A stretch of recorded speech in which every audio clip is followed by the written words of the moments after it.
So, Taal Volcanic in 2018, active na pumutok ang Taal, Batangas. So, Sea Pacific underwater for long meters, di ba? Nasa, ano siya, tourist attraction. At dagat yun noon for shark, colored shark, white redwood shark. For now, na sumabog ang Taal, naging ano na siya, tubig tabang or river, lake, or underwater. So, hindi nyo ba napansin? For last viral of Taal, Naga cries as a shadow for sky.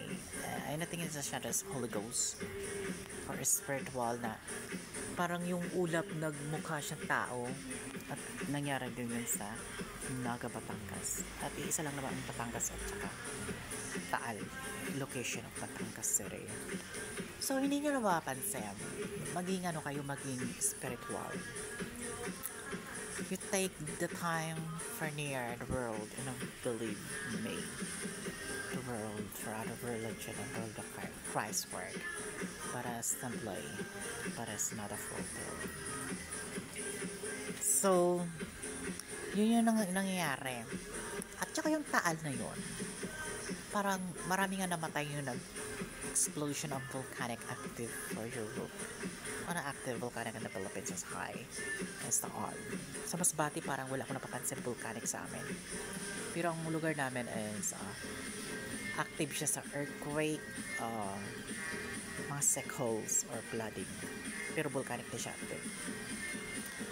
So, yun as that volcanic is gate of hell na talaga dumadaan mga demonyo at masasamang espiritu ng hell come to the earth. Yun ang gate of hell. Kasi para malaman nyo, ang hill talaga ay volcanic active. Para siyang planeta kasi laki ng mundo natin na lahat ng tao doon mapupunta, masasamang tao, all bad since people for the evil works as go into hell in servant. So yung point ko, yung Taal, nakita yung clouds na nagkorte siyang Jesus Christ or tao na sinasabi nila nag-firm lang daw yung blah blah blah expert or intelligent people anything. So sa break or what you're bring a level, pero hindi kinukontra talaga nila kasi alam nila na pag naniwala sila, talo sila. Ibig sabihin, ang kanilang kakayan is very for is not aware. Hindi ours are for the heal instead and it is working. It's not a good works. Yun yung debate nila. Kaya siguro yung kayo mga Batangas people, mag-repent na kayo kasi malapit na dumating ang Lord Reward Shine Philippines.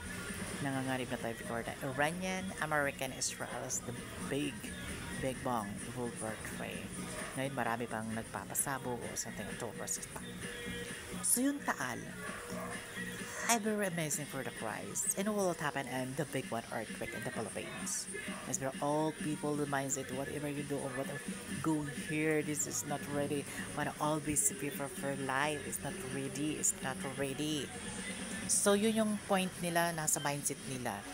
Napansin ko sa Taal, kaya sumabog yung volcanic, marami namatay. 1,000 people died, anything. Maraming namatay.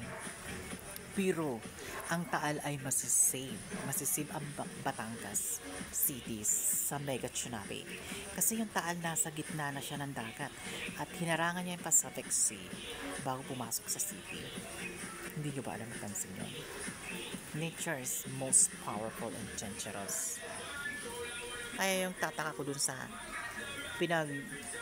to white sea and underwater in the Philippines na isang oak na isla na tinambaka daw ng China ng coral reefs. Parang volcanic yun. Pusa yung tumutubo at nagiging lupa. Sa sobrang tagal, 100 years, magkakaroon ng mga nature, magkakaroon ng mga puno. Kasi yung mga dumi ng dagat, inaano doon at mga bakterya. Tumutubo na kinakain na ng nature yun. Nakita mo yung mga volcanic, ang kakapal na ng mga puno. Kasi habang tumatagal ang panahon, dumadami sila.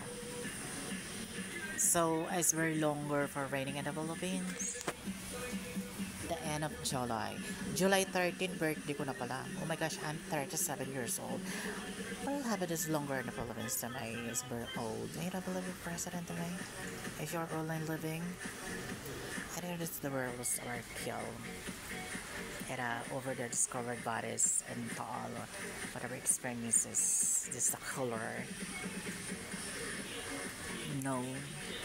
Kasi alam mo sa tulang, yan sa atong ang, yung mga sabong na yan, and online person for luto na pinasara ni Duterte, yung presidente pa siya. 'Di ba? Nagmamakawa mga Pilipino. So, yung sabong na yan, hindi pa yan beginning eh. Nag-online platform pa lang. Mas dumadami na yung mga tao kasi minanalo na, may nagkikita. Nag-online platform, yung collected for other people and work this online for machine. So, gumawa sila ng arena sa sabong or sports. O malaki yan, million-million ang tinataya. Involved ang politics dyan, celebrities, mga PNP police, or what other people. So, yan sa atong ang story pa ni President Duterte yan sa Dropper. Diba? Kaya yung mga part na yan before those Duterte president na lumaw sa mga crime mga in of the Philippines so other people is living the money it or something corrupt and illegal to scammer where the other victim is me has already hurt the people or whatever the other people is simply but doing this affair because this is a color dahil mga corruption to mga hinatupag na yung fakto na itong mga tao na itong demonyo na to and over this you know what so hindi ko nagagamitan AI ang aking video masyadong mahaba at ipupost ko pa sa TikTok but translation it's my accent and post directly is natural video thank you ano pala atong ang gusto mo ba kumain ng mangga pakakainin kita ng mangga ng 200 piraso hindi mo siya lululukin mo siya ng buo at ikaw Christian ba rito at ikaw mga PNP or whatever involved